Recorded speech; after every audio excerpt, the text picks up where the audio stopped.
Happy Friday, you lovely people. In this video, I'm going to be talking about why depression is actually a good thing. Sounds really counterintuitive, right? Why would anyone want depression? Depression doesn't feel good. If you've ever been depressed before, you probably know what it's like. The inability to feel anything. You feel completely numb.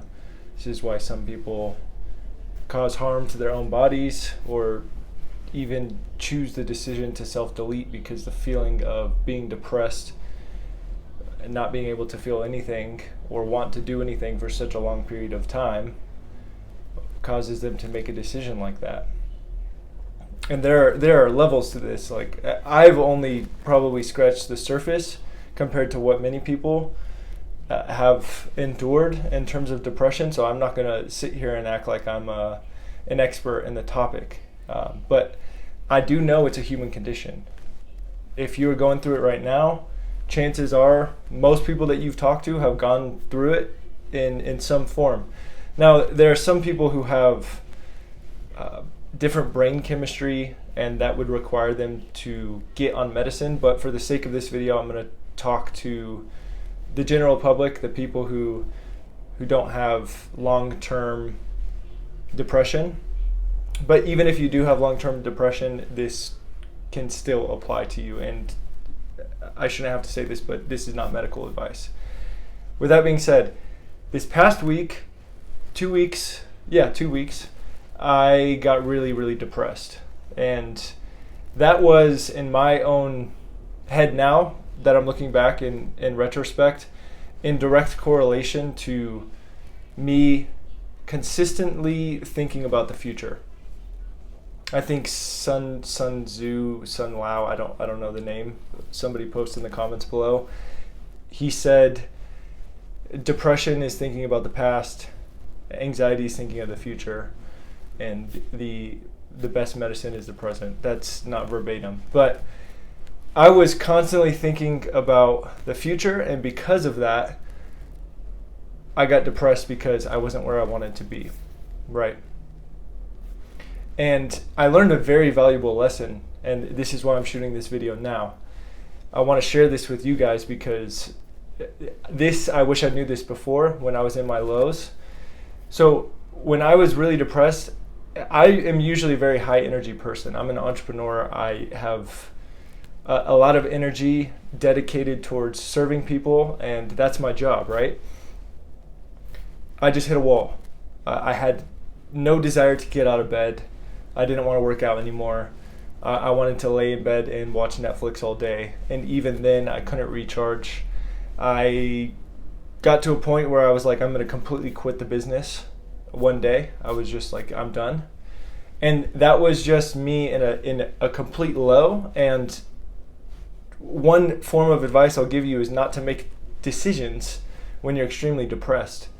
Now, the biggest thing I want to talk about in this video and the way to get out of it, this is the best tool that you can have, is enjoy the present moment.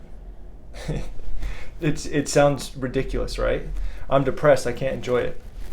Well, when you can finally accept how you're feeling now, you can begin to make the steps to get out of it. But until you accept where you are in the present moment, you're going to consistently be thinking about the past or the future, and it's going to make you feel worse. So how did I come to this realization? I was feeling like crap, laying in bed, just suffering in my own head, thinking that nobody has ever gone through what I'm going through, which is not true at all. Thinking that I'm the only one. And for some reason, in my head, I'm like, I have The Power of Now by Eckhart Tolle, highly recommended book. In the past, it didn't really resonate with me, but for whatever reason, in my depressive state, I re-downloaded the audiobook and started listening to it.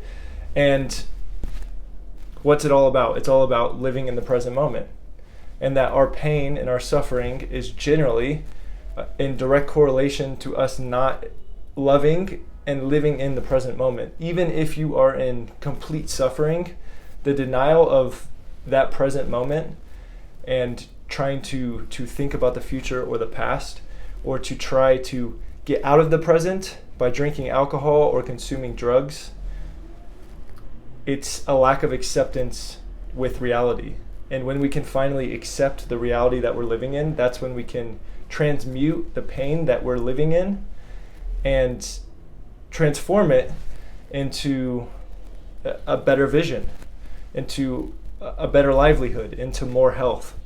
So that is the moral of the story in this video, is to accept whatever state you're in. If you're in a really terrible state right now, have you accepted it? I know many people that they have so much pain throughout their lives that they're forced in their own minds to not live in it because it's too painful. And so they drink alcohol all the time until they can't feel anything anymore, and then they wake up and do it again. And to those people, and if this is you or somebody you know, the minute you can just sit in the pain, I know it can be very unbearable, and embrace it, that's when you're going to start seeing a big change in your reality. Cognitive dissonance is it's the gap between where you are and where you want to be. And many of us have these narratives inside of our heads that are false stories, but we continue to replay them over and over again, and to continue to live in the past, and to continue to not be our own best friend and somebody who's going to feed you with positive energy. And oftentimes our reality is what we make it. So I really hope this tool helps. If you want to live more in the present, meditation, breathing practices, getting into nature, not multitasking anymore, and really just identifying, oh, okay, I don't really enjoy this moment right now. And instead of going and watching TV to distract yourself or going to get a drink, sitting with the feeling and labeling the feeling and understanding it. Oh, wow, I actually feel kind of crummy. I feel guilty and jealous right now. Why? Oh, because that happened. What do I need right now? Oh, I need this. You give yourself that, and then you'll probably start to feel better. And if you have that kind of dialogue in your head, just asking the question, observing without labeling yourself. If you've ever seen I think it was in the 1960s, the monk that lit himself on fire, how was he able to do that? That being lit on fire is probably the worst thing that could happen, besides, there's probably a bunch of other torture mechanisms, but being lit on fire, no thank you. How was he able to sit through that? Through years of meditating, he was able to dissociate the pain in his body and just look at it. He could observe the observer. And when you could just observe yourself without any judgment, that's where the real gains in your life will come from. So, wishing you a happy Friday. If you like this video, go ahead and check out this video over here on mental health.